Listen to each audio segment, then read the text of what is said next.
The flame emperor के last video में हमने देखा था कि स्याव्यान कॉम्पिटिशन में अपनी पहली फाइट कर रहा था। अब देखते हैं कहानी में आगे क्या होता है। लड़के, लगता है मैंने तुम्हें काफी हल्के में ले लिया था। बर्ली मैन ने जैसे ही अपना शरीर फुलाया, उसकी स्ट्रेंथ और डिफेंस दोनों ही एक नए लेवल पे पहुंच गए। ये देख के स्याव्यान भी थोड़ा हैरान हुआ। इसी वजह से उसने तुरंत बैटल खत्म नहीं की, क्योंकि वो इस कंपटीशन के जरिए अपने शरीर के भीतर मौजूद अलग अलग पावर्स को और बेहतर तरीके से कंट्रोल और इंटीग्रेट करना चाहता था। स्याव्यान ने शांत आवाज में जवाब दिया, सेम टू यू। वो ज्यादा बात करने के मूड में नहीं था।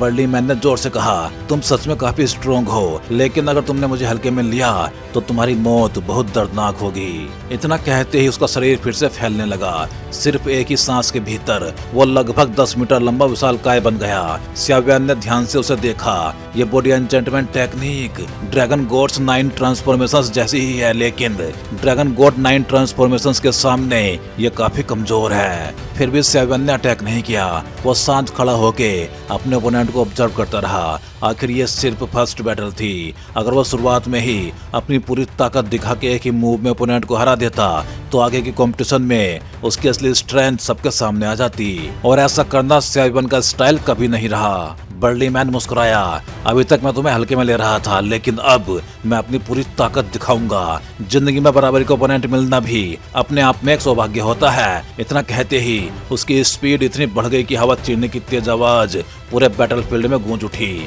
स्याव्यान भी मुस्कुराया, आओ। इतना कहते ही उसने एंशिएंट रूलर अपने सीने के सामने सीधे खड़ा कर दिया। बर्ली मैन लगातार तूफान की तरह अटैक करने लगा। उसके हर अटैक में बेहद भारी मोमेंटम और विस्फोटक ताकत थी। दोनों की भिड़ंत लगातार होती रही। कुछ समय तक कोई भी एक दूसरे पे भारी नहीं पड़ पाया। एरिना के बाहर खड़े डुआन हैंग ये सब देख रहे थे।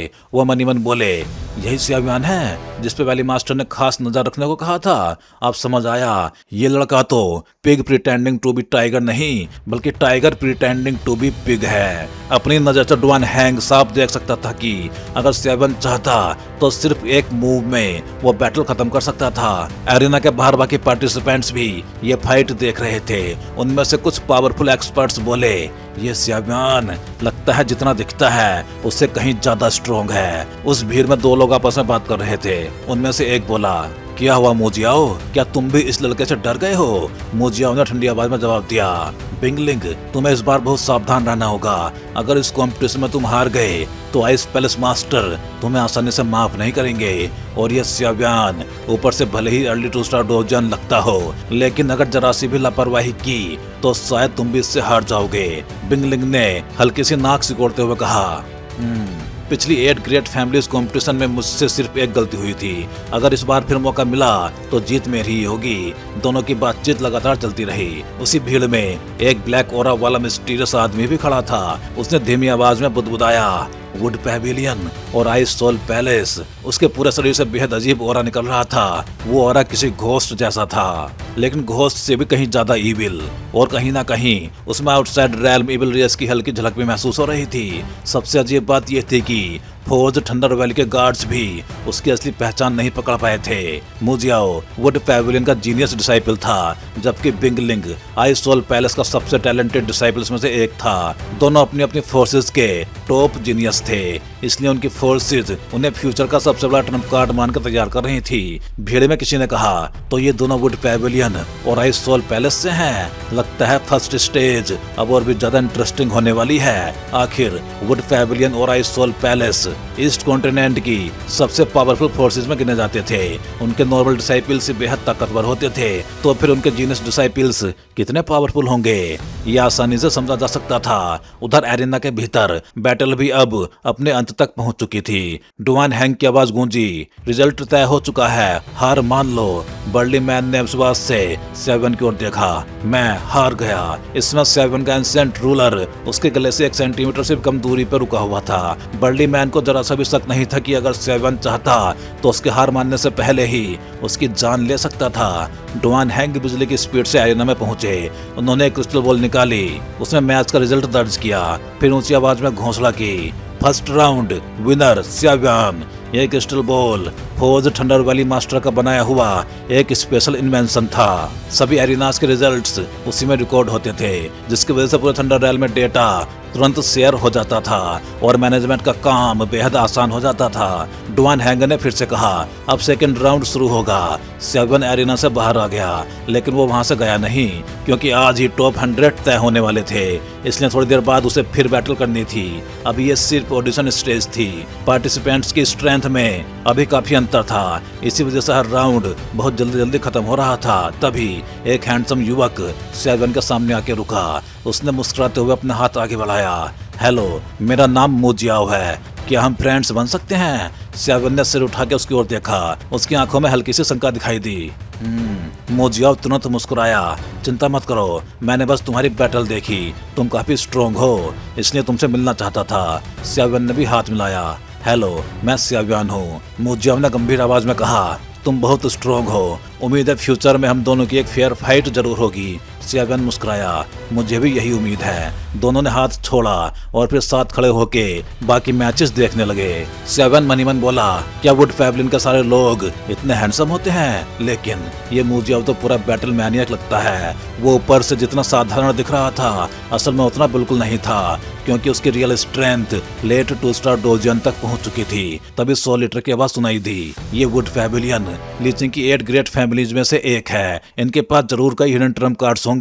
तुम्हारे लिए ये एक रेयर ट्रायल ओपोनेंट साबित हो सकता है। सेवन हल्का सा मुस्कुराया। उम्मीद करता हूँ। टाइम धीरे धीरे बीतता गया। सेकेंड राउंड, थर्ड राउंड और फिर लगातार बैटल्स होती रही। सेवन ने कुल 6 बैटल्स लड़ी और हर बैटल जीतते हुए 6 कॉन्जिक्यूटिव विक्ट्रीज के साथ सफलतापूर्वक टॉप 100 में अपनी जगह बना ली। कुछ टाइम बाद डुआन हैंग ने सभी विनर्स की ओर देखते हुए घोषणा की। ईस्ट कॉन्टिनेंट कॉम्पिटिशन के फर्स्ट स्टेज में कुल 3 वार जोन्स हैं और कुल मिला के 100 एरिनाज बनाई गई थी। अब सभी एरिनाज के विनर्स तय हो चुके हैं। कांग्रेचुलेशंस, तुम पांचों ने सफलतापूर्वक टॉप 100 में प्रवेश कर लिया है। कल तीनों वार जोन्स के टॉप 100 पार्टिसिपेंट्स को एक साथ इकट्ठा किया जाएगा और उसके बाद शुरू होगी टॉप 100 बैटल, जहां कंपटीशन पहले से कहीं ज्यादा कठिन और रोमांचक होगा। अब तुम सभी पहले जाके आराम करो। इतना कहकर डुआन हैंग ने हल्के से सिर हिलाया। फिर गार्ड्स सभी विनर्स को रेस्ट एरिया की ओर ले गए। इस एरिना से टॉप 100 में पहुंचने वाले 5 लोग थे। सेव्यान, वुड फैमिलियन का जीनियस मोजियाओ, आइस सोल पैलेस का टैलेंटेड डिसाइपल बिंगलिंग, वो मिस्टीरियस व्यक्ति जिसके शरीर से आउटसाइड रैल्फ एविल रेस जैसा ओरा निकल रहा था, और एक अननोन पावरफुल एक्सपर्ट। पता नहीं सेवन का क्या हाल होगा। उसके स्ट्रेंथ को देखते हुए फर्स्ट स्टेज पास करना उसके लिए मुश्किल नहीं होना चाहिए। उसी समय फौज थंडर वैली के अंदर एक बेहद सुंदर युवती अपने सजे हुए कमरे में चुपचाप लेटी हुई थी। उसके मन में बार बार सिर्फ एक ही चेहरा उभर रहा था, सेव्यान। सेव्यान की स्ट्रेंथ, उसका काम टेम्परामेंट और उसका साहस, ये सब इतना प्रभावशाली था कि लियू चिंग भी अनजाने में उसकी ओर आकर्षित हो गई थी। शुरुआत में उसे उसका एहसास ही नहीं हुआ था, लेकिन जब वो आइस फायर आइलैंड पहुंचे और वहां उनका सामना 3 आइड घोस्ट पीपल से हुआ, तब सेवन ने उन सबको पहले निकल जाने के लिए कहा और खुद अकेले उस भयानक एनिमी को रोक लिया। उस घटना ने लियू चिंग के दिल पे गहरी छाप छोड़ दी थी। तभी एक शैडो चुपचाप कमरे के अंदर घुसी। उसने पीछे से आके अपनी ठंडी और मुलायम हथेलियों से लियू चिंग की आंखें ढक दी। फिर जानबूझ के बड़ी बनने की कोशिश करते हुए बोली, गैस करो मैं कौन हूँ। लियू चिंग तुरंत मुस्कुरा के उठी। जीपी। अपना नाम सुनते ही वो लड़की हंस पड़ी। सिस्टर लियू चिंग, उसने शरारती चेहरा बनाते हुए अपनी हथेलियां वापस खींच ली। मुझे पहले से ही पता था कि ये तुम ही हो। ये लड़की कोई और नहीं बल्कि फौज थंडर वैली के वर्तमान वैली मास्टर की इकलौती बेटी डू चीफी थी। डू चीफी और लियू चिंग लगभग एक ही उम्र की थी। हालांकि चीफी उससे थोड़ी छोटी थी, लेकिन वैली मास्टर की इकलौती बेटी होने के कारण उसे बचपन से ही सबसे बेहतरीन रिसोर्सेज मिले थे।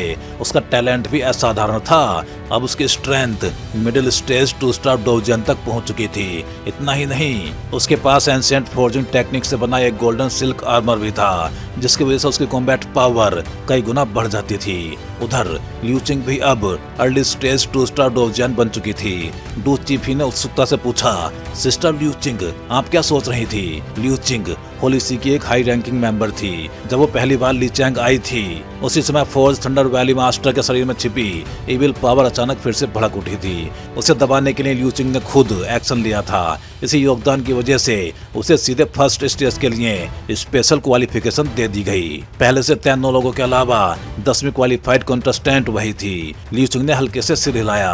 कुछ नहीं। डू चीफी की आंखें चमक उठी। सिस्टर लियू चिंग, वैसे भी हम दोनों पहले ही क्वालिफाई कर चुके हैं, क्यों ना चुपके से बाहर घूमने चलें? फादर को भी पता नहीं चलेगा। फोर्ज थंडर वैली के अंदर रहते रहते डू चीफी हमेशा बोर हो जाती थी। आखिर उसकी पहचान बहुत स्पेशल थी, इसलिए उसे हर समय वैली के अंदर ही रहना पड़ता था। बाहर की दुनिया देखने की उसकी इच्छा हमेशा बनी रहती थी। लियू चिंग ने थोड़ा आश्चर्य से पूछा, लेकिन ये पूरा कोर एरिया भारी सिक्योरिटी में रहता है, हम बाहर कैसे जाएंगे? डू चीफी शरारती मुस्कान के साथ बोली, बस मुझे देखती रहिए। इतना कह के वो लियू चिंग के कान के पास गई। धीरे धीरे कुछ फुसफुसाई। कुछ ही पल बाद दोनों लड़कियां एक साथ हंस पड़ी। डू चीफी की आदत शुरू से ही बहुत ज्यादा नोटी थी, इसलिए उसने बहुत पहले ही फोर्ज थंडर वैली से बाहर निकलने का सीक्रेट रूट ढूंढ लिया था। हालांकि आज तक उसने उसका इस्तेमाल कभी नहीं किया था। कंपटीशन का पहला दिन बहुत जल्दी बीत गया। सभी कंटेस्टेंट्स के रहने की व्यवस्था एक विशाल माउंटेन रेंज में की गई थी। पूरा माउंटेन रेंज बेहद विशाल था। वहाँ heaven and earth spiritual energy भी बहुत डेंस थी। कल्टीवेशन के लिए यह जगह लगभग परफेक्ट थी। पहाड़ों के बीच बने रेजिडेंसेज में आसानी से 10,000 कंटेस्टेंट्स रह सकते थे। माउंटेन रेंज के बाहर कई बड़े स्पेस फॉर्मेशंस लगे हुए थे। साथ ही हर जगह पेट्रोल करते हुए गार्ड्स भी मौजूद थे। इसलिए चाहे सिक्योरिटी हो या फिर ट्रांसपोर्टेशन, हर व्यवस्था बेहद सुविधाजनक थी। अगली सुबह माउंटेन के बीचों बीच एक विशाल आवाज गूंजी, टॉप 100 में पहुंचने वाले सभी कंटेस्टेंट्स कृपया तुरंत डेसोलेट एरिना पहुंचे। आज टॉप 50 तय किए जाएंगे। यह आवाज सुनते ही पूरे माउंटेन रेंज में रहने वाले टॉप 100 पार्टिसिपेंट्स एक्टिव हो गए। उसी समय श्याव्यन ने भी अपना दरवाजा खोला। बाहर यूरेन पहले से उसका इंतजार कर रही थी। यूरेन मुस्कुराई, लगता है कल तुम्हारा रिकॉर्ड काफी शानदार रहा। कल श्याव्यन ने लगातार 6 विन्स हासिल करके टॉप 100 में प्रवेश किया था, जबकि यूरेन का रिकॉर्ड था 5 विन्स 1 लॉस। दोनों साथ साथ स्पेस फॉर्मेशन की ओर चलते हुए श्याव्यन ने पूछा, 5 विन्स और 1 लॉस? वो थोड़ा हैरान था। आखिर यूरेन एक रियल लेट स्टेज 2 स्टार डोजियन थी। उसकी स्ट्रेंथ इतनी अधिक थी कि श्याव्यन के लिए भी उसे हराना आसान नहीं था। फिर भी वो किसी से हार गई थी। यूरेन ने हल्की सांस लेके कहा, जिसने मुझे हराया वो ली चैंग मर्सिनरी गिल्ड का लीडर मू गी था। उसकी स्ट्रेंथ 2 स्टार डोजियन पीक तक पहुंच चुकी है। कल के बैटल याद करते ही यूरेन के चेहरे पे गंभीरता आ गई। उसने पूरी ताकत लगा दी थी, लेकिन फिर भी वो मोगी से हार गई। श्याव्यन ने बस मुस्कुरा के कहा, चलो। कुछ देर बाद दोनों स्पेस फॉर्मेशन के सामने पहुंचे, एक दूसरे की ओर देखा और साथ ही फॉर्मेशन के अंदर प्रवेश कर गए। डेस्टिनेशन था डेसोलेट एरिना। यह स्पेस फॉर्मेशन सीधे डेसोलेट एरिना से जुड़ा हुआ था, इसलिए रास्ते की कोई चिंता नहीं थी। अगले ही पल फॉर्मेशन की तेज रोशनी धीरे धीरे गायब हुई और उसी समय एक भारी और जंगली आवाज पूरे एरिना में गूंज उठी, टॉप 100 पार्टिसिपेंट्स का डेसोलेट एरिना में स्वागत है। श्याव्यन के चेहरे पर गंभीरता आ गई। कितना पावरफुल हो रहा है। सिर्फ उस आवाज से ही उसे एक बेहद भारी प्रेशर महसूस हुआ। डेसोलेट एरिना पूरे थंडर रियल्म का सबसे विशाल एरिना था। उसके चारों ओर बना एनर्जी बैरियर किसी भी 3 स्टार डोजियन के फुल पावर अटैक को आसानी से झेल सकता था। इसी वजह से फाइनल बैटल्स भी यहीं पे आयोजित की जाती थी। तभी एरिना के बीचों बीच एक विशाल आकृति धीरे धीरे हवा में प्रकट हुई। उसने सबकी ओर देखते हुए कहा, तुम सभी ईस्ट कॉन्टिनेंट कंपटीशन के फर्स्ट स्टेज का टॉप 100 हो। आज भी लॉटरी ड्रॉ के जरिए ओपोनेंट्स तय किए जाएंगे और इसके बाद टॉप 50 चुने जाएंगे। जैसे ही प्रकाश पूरी तरह समाप्त हुआ, कई लोगों ने उस व्यक्ति को पहचान लिया। फोर्ज थंडर वैली के 3rd मास्टर, वो था Duan Tian Feng. Forge thunder valley का 3rd मास्टर और उसकी स्ट्रेंथ मिडिल स्टेज 4 स्टार डोजियन। फोर्ज थंडर वैली में वैली मास्टर मुख्य रूप से दूसरे फोर्सेस से बातचीत और वेपन फोर्जिंग का काम संभालते थे, जबकि वाइस वैली मास्टर बेहद मिस्टीरियस व्यक्ति थे। उनके अधीन 3 मास्टर्स थे और हर मास्टर की अपनी अलग जिम्मेदारी थी। डुआन तियान फेंग धीरे धीरे नीचे उतर के पार्टिसिपेंट्स के सामने आ गया। उसके पूरे शरीर पे सिल्वर थंडर लगातार चमक रही थी, जिससे उसका ऑरा और भी मिस्टीरियस लग रहा था। भीड़ में छिपा हुआ मिस्टीरियस डार्क फिगर मनी मन बोला, Duan Tian Feng forge thunder valley का थर्ड मास्टर सचमुच बहुत खतरनाक इंसान है। उसने तुरंत अपना डार्क ओरा और भी दबा लिया, क्योंकि अगर इस लेवल के एक्सपर्ट ने उसकी असली पहचान पकड़ ली तो उसके बचने की कोई भी संभावना नहीं थी। उसी समय डुआन तियानफेंग की गूंजती हुई आवाज फिर सुनाई दी। तुम्हारे पास चाहे किसी भी प्रकार की एट्रीब्यूट पावर हो या किसी भी तरह की कल्टीवेशन टेक्निक, जब तक तुम ईस्ट कॉन्टिनेंट के लिए खतरा नहीं हो तब तक तुम्हें ईस्ट कॉन्टिनेंट कॉम्पिटिशन में हिस्सा लेने का अधिकार है। लेकिन अगर कोई ईस्ट कॉन्टिनेंट के लिए खतरा बना तो फोर्ज थंडर वैली उसे कभी नहीं छोड़ेगी। ये सुनते ही सभी पार्टिसिपेंट्स गंभीरता से सिर हिलाने लगे। डुआन तियानफेंग ने चारों ओर नजर दौड़ाई। किसी ने कोई आपत्ति नहीं की। वो हल्का सा मुस्कुराया। अगर किसी को कोई ऑब्जेक्शन नहीं है तो अब टॉप 100 से टॉप 50 की कंपटीशन के लिए लॉटरी शुरू की जाए। जैसे ही उसकी बात खत्म हुई, एक गार्ड सीक्रेट पासेज से बाहर आया। उसके हाथ में वही वुडन लॉटरी बॉक्स था जिसमें से अब सभी पार्टिसिपेंट्स अपने अगले ओपोनेंट के लिए लॉटरी ड्रॉ करने वाले थे। तो सबसे पहले कौन आएगा? जैसे ही डुआन तियानफेंग की आवाज गूंजी, वहां मौजूद टॉप 100 एक्सपर्ट्स के बीच हलचल मच गई। हर कोई एक दूसरे को आगे बढ़ने के लिए कह रहा था, लेकिन खुद आगे आने की हिम्मत कोई नहीं कर रहा था। तभी स्यावियन और यूरेन ने एक दूसरे की ओर देखा। फिर स्यावियन आगे बढ़ा। मैं करता हूँ। यूरेन भी मुस्कुराई। मैं भी। दोनों बिना किसी हिचकिचाहट के वुडन लॉटरी बॉक्स की ओर चल पड़े। अगर कोई शुरुआत करने को तैयार नहीं था तो वो दोनों जरूर थे।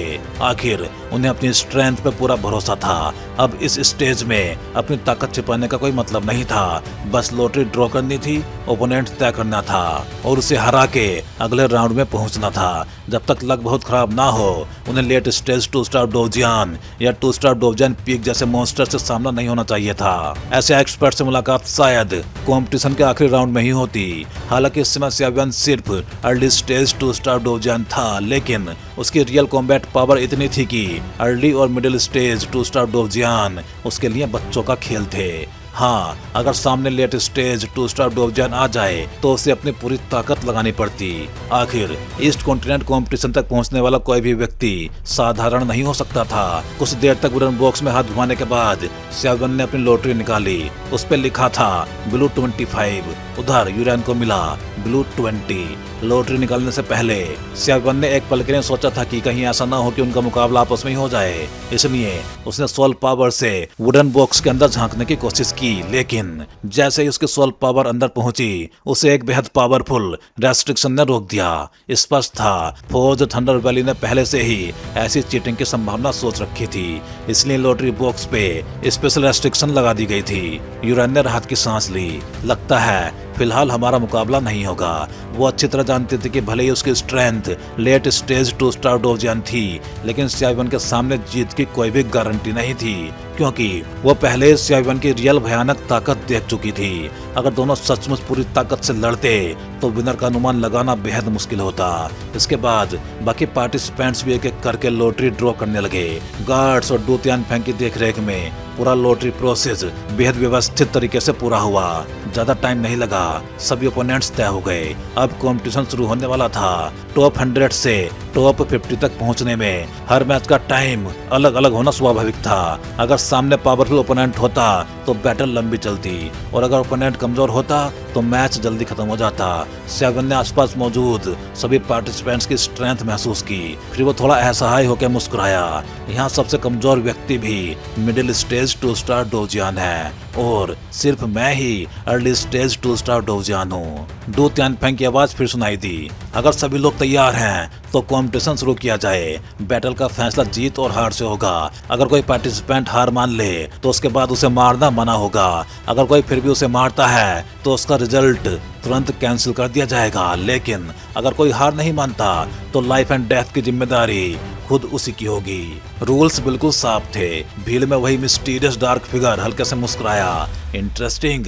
उसने अपनी लॉटरी देखी। उस पर लिखा था व्हाइट 25, यानी उसका ओपोनेंट था स्यावियन। उसी समय डेसोलेट एरिना का चारों ओर फैला विशाल लाइट बैरियर धीरे धीरे ट्रांसपेरेंट होने लगा। अगले ही पल सभी पार्टिसिपेंट्स की आंखें फैल गई। ये कैसा एरिना है? ये तो पूरा माउंटेन रेंज है। बैरियर के भीतर पहाड़, नदियां, ऊंची नीची चट्टानें, घाटियां और पूरा विशाल माउंटेन एरिया दिखाई दे रहा था। सियाव्यान भी दंग रह गया। फोर्ज थंडर वैली सचमुच बेहद अमीर है। पूरा बैटल एरिना हजारों मीटर तक फैला हुआ था। इतनी विशाल जगह को एरिना बना देना सिर्फ पैसे से पॉसिबल नहीं था। इसके लिए बेहद गहरी फाउंडेशन और स्पेशल मेथड्स की भी जरूरत थी। फोर्ज थंडर वैली का नाम वाकई बेकार नहीं था। तभी गार्ड की आवाज गूंजी, blue number 1 versus white number 1, please enter. दो बर्ली मैन तुरंत आगे आए। मैं भी। दोनों सीधे बैटल माउंटेन रेंज के अंदर कूद गए और बैटल शुरू हो गई। समय धीरे धीरे बीतता गया। इस दौरान कई शानदार बैटल्स देखने को मिली। सियाव्यान ने भी कई पावरफुल एक्सपर्ट्स को ऑब्जर्व किया। इसी दौरान उसने यूरेन की बैटल भी देखी। यूरेन का सामना एक लेट स्टेज 2 स्टार डोजियन अर्थ एट्रीब्यूट एक्सपर्ट से था। अर्थ एट्रीब्यूट कल्टीवेटर्स अपने डिफेंस के लिए प्रसिद्ध होते थे। उनकी अटैक पावर भले बहुत अधिक ना हो, लेकिन उनकी डिफेंस बेहद भयानक होती थी। वो अक्सर अपने पावरफुल डिफेंस से एनिमी को थका देते थे। इसी वजह से अर्थ एट्रीब्यूट एक्सपर्ट सबसे परेशान करने वाले ओपोनेंट्स माने जाते थे। मानो सामने एक चलती फिरती आयरन सेल खड़ी हो। ना उन्हें आसानी से हराया जा सकता था, ना ही इग्नोर किया जा सकता था। लेकिन यूरेन की विन एट्रीब्यूट पावर भी कम नहीं थी। कुछ देर तक कठिन बैटल चली। आखिरकार उसने अपने ओपोनेंट को हरा के सफलतापूर्वक टॉप 50 में जगह बना ली। तभी गार्ड की आवाज फिर गूंजी, next match blue 25 versus white 25। भीड़ में मौजूद एक दुबला पतला स्कॉलर सियाव्यान की ओर देखते हुए बोला, यह सियाव्यान इतना साधारण नहीं है। सिर्फ अर्ली स्टेज 2 स्टार डोजियन होकर भी यहाँ तक पहुँचना, और उसकी पीठ पे मौजूद वो हैवी रूलर लगता है कोई साधारण वेपन नहीं है। दूसरा व्यक्ति बोला, मुझे लगता है उसकी किस्मत अच्छी रही होगी। इस बार उसका ओपोनेंट लेट स्टेज 2 स्टार डोजियन है, और वो भी 6 लगातार विंस लेकर यहाँ पे पहुंचा है। सियाव्यान भी 6 विंस से आया है, लेकिन लगता है उसकी किस्मत अब खत्म होने वाली है। उसने धीरे से आगे कहा, और सबसे डरावनी बात, उस ब्लैक फिगर के सामने जितने भी 6 लोग आए वो सभी मारे गए। यहाँ तक कि उन्हें हार मानने का मौका भी नहीं मिला। बात करने वाले मुजिया और बिंगलिंग थे। बिंगलिंग ने पूछा, तुम्हारे हिसाब से सियाव्यान के जीतने की कितनी संभावना है? मुजिया मुस्कुराया, पता नहीं, देखते हैं, लेकिन मैं उससे लड़ने का इंतजार कर रहा हूँ। उम्मीद है वो इतनी जल्दी हार नहीं जाएगा। उसी समय सियाव्यान और ब्लैक फिगर दोनों एक साथ लाइट बैरियर के एंट्रेंस पे पहुंचे। ब्लैक फिगर हंस पड़ा, लड़के स्वर्ग का रास्ता छोड़ दिया और खुद नरक का दरवाजा चुन लिया। सियाव्यान ने ठंडी आवाज में कहा, इतनी बकवास क्यों कर रहे हो? इतना कह के वो सीधे लाइट बैरियर के भीतर चला गया। ब्लैक फिगर की आंखों में कोल्ड किलिंग इंटेंट चमका। थोड़ी देर बाद मैं तुम्हारी जिंदगी मौत से भी बदतर बना दूंगा। इतना कह के वो अभी बैटल माउंटेन रेंज के अंदर प्रवेश कर गया। उसी समय जब सियाव्यान आगे बढ़ रहा था, एक पावरफुल सोल वॉइस उसके माइंड में गूंजी, लिटिल फेलो, तुम एक famous immortal rank 4th grade alchemist हो। जब से ये आदमी ली चैंग आया है, मुझे इस पे शक था। अगर तुम्हारे पास कोई हिडन मेथड है तो बेझिझक इस्तेमाल करना, बाकी सब मैं संभाल लूंगा। सियाव्यान थोड़ा चौंक गया। Duan Tian Feng? बाहर खड़े डुआन तियान फेंग ने फिर सोल ट्रांसमिशन की। मुझे शक है ये घोस्ट किंगडम का मेंबर है। इस बार ये ईस्ट कॉन्टिनेंट कॉम्पिटिशन को बर्बाद करने आया है। अगर मौका मिले तो इसे सीधे मार देना, इसके बाद इसकी मेमोरी सर्च करना, बाकी सब मैं संभाल लूंगा। ये सुन के सियाव्यान धीरे धीरे मुस्कुराया। तो बात ऐसी है, लेकिन उसके चेहरे पे एक मिस्टीरियस मुस्कान उभर आई, क्योंकि ब्लैक फिगर के शरीर से निकलने वाला ओरा उसे बेहद परिचित लग रहा था। वो ओरा घोस्ट किंगडम का नहीं था, बल्कि सोल क्लैन के ओरा से बेहद मिलता जुलता था। तो भाई लोग, इस वीडियो में बस इतना ही। चलिए फिर जल्दी ही मिलते हैं अगले वीडियो में। सभी चैनल मेंबर्स का बहुत बहुत धन्यवाद, क्योंकि भाई आप सभी मेंबर्स की वजह से काफ़ी बूस्ट मिला है इस चैनल को, और मुझे भी काफ़ी ज़्यादा मोटिवेशन मिला है, जिससे कि मैं द फ्लेम एम्परर सीरीज को लगातार अच्छे से एक्सप्लेन कर सकूं। उम्मीद है आप सभी लोग, फिर चाहे चैनल मेंबर्स हों या फिर सब्सक्राइबर्स, ऐसे ही एनिमेटेड मूवीज के साथ बने रहेंगे। अगर आप चैनल मेंबर्स नहीं हो लेकिन चैनल मेंबरशिप ज्वाइन करके सपोर्ट करना चाहते हो, तो आप भी कोई भी एक चैनल मेंबरशिप ज्वाइन कर सकते हो। चैनल मेंबरशिप ज्वाइन करना बहुत आसान होता है। आप चैनल पेज पे जाके इस ज्वाइन बटन को क्लिक कर सकते हो। इस पे क्लिक करते ही आपको सारे मेंबरशिप प्लान दिखाई देंगे और फिर आप जो भी प्लान ज्वाइन करना चाहते हो उस पे क्लिक कर सकते हो। फिर आप इस ज्वाइन बटन पे क्लिक करोगे। इस पे क्लिक करते ही आपको ये पेज दिखाई देगा। यहाँ आने के बाद आप अपना पेमेंट मेथड सेलेक्ट कर सकते हो, यूपीआई या कोई और मेथड। फिर आप जैसे ही इस बाई बटन पे क्लिक करोगे आपको एक क्यूआर कोड दिखाई देगा। ये क्यूआर कोड जिसको स्कैन करके आप अपना पेमेंट प्रोसेस कंप्लीट कर सकते हो और बस अब आप भी बन जाओगे इस चैनल के एक मेंबर और अब आपको अभी अपने प्लान के हिसाब से अर्ली वीडियो एक्सेस मिलना स्टार्ट हो जाएगा। तो भाई लोग एक बार फिर से आप सभी मेंबर्स का दिल से धन्यवाद।